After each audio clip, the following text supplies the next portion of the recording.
Hello नमस्कार, आपल्या YouTube चॅनलमध्ये आपलं स्वागत आहे। तर आज आपण करणार आहोत जेवणामध्ये दुपारच्या गोलीम असतो ना, जवला म्हणतात त्याला काय काय लोक, आम्ही कोकणी भाषेत गोलीमच म्हणतो। तर गोलीमची सार करणार आहे। त्यासाठी हे ओला नारळ घेतलेला आहे अर्ध वळं, आणि थोडासा अर्धा कांदा आणि 10-12 लसूण पाकळ्या। यात आपण मिरची पावडर घालणार आहोत आणि थोडेसे धने। मी इथे तुम्हाला दाखवलं नाहीये, तर चला आपण आता हे वाटण आधी करून घेऊया। हे बघा, आपल्या साराचं वाटण तयार झालेलं आहे। आता आपण फोडणीला घालूया सार। हा बघा गोलीम आहे। आता आपण सार फोडणीला घालणार आहोत। हा बघा, आपण इथे आता टोप तापायला ठेवतोय।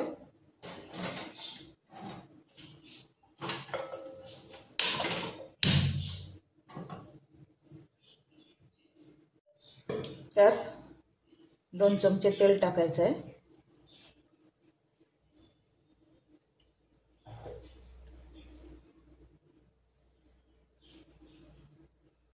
हे बघा, आपलं तेल आता तापलेलं आहे। ह्यात आता आपण वाटण टाकणार आहोत।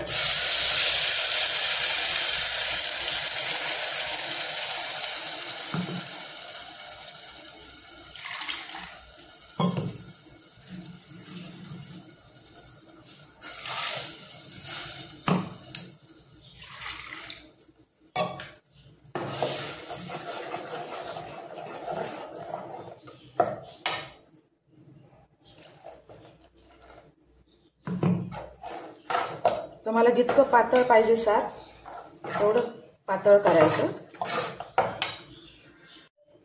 हे बघा, एवढं पातळ करणार आहे मी। यात 1 चमचा आपल्याला चवीपुरतं मीठ टाकायचं आहे।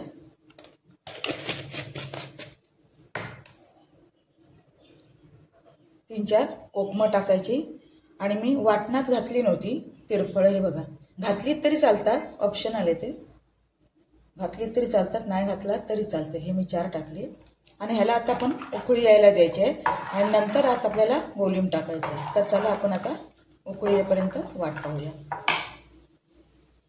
हे बघा, आता उकळी येते।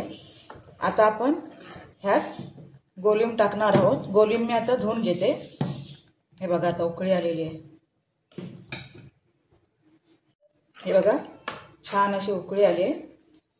यात आता आपण हा धुतलेला गोलीम टाकणार आहोत। आता याला एक 10 मिनिटं चांगला उकळ यायला द्यायचा। मग आपलं सार तयार आहे। थोडी कोथिंबीर टाकूया।